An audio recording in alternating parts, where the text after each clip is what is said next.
The only thing we have to fear is fear itself. This was one of Franklin Delano Roosevelt's most famous quotes.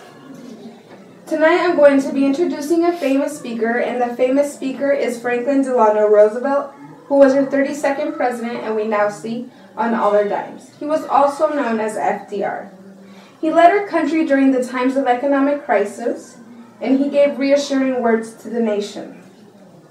Now let's talk about more of who Franklin Delano Roosevelt was. At this moment, I would like to talk about his early life before we move on any further. He was born on January 30th, 1882, at Hyde Park, New York. According to the Columbia Electronic Encyclopedia, he came from the wealthy family and he studied law at Harvard University and Columbia Law School. Before being involved in any political business, he was a lawyer. When he was 39 years old, he was struck with polio, but that didn't stop him from doing anything. According to an article of FDR by Bancroft, he was elected president in November of 1932 when our country was at its worst. It was in the middle of the Great Depression with millions that were unemployed and most of the banks were closed.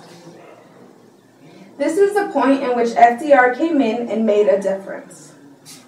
People were in fear and didn't know what was going to become of them, but then they found hope in FDR's first inaugural address. This speech is one of his most well-known speeches according to the American Rhetoric and was delivered on March 4th of 1933. In this speech, FDR gave hope and encouragement in his words to the nation, letting everybody know that he was going to work hard and fast to bring the nation up. Up next, I am going to play a part of his inaugural address. So first of all, let me assert my firm belief that the only thing we have to fear is fear itself.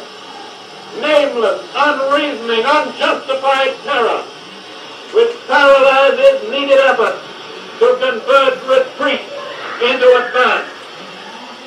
In every corner of our national life, a leadership of frankness and of vigor has met with that understanding and support of the people themselves, which is essential to victory.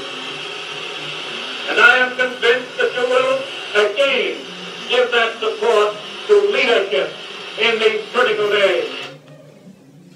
Not only did he give words of encouragement to the nation, but he also planned the United Nations, in which he hoped that the difficulties among countries got settled.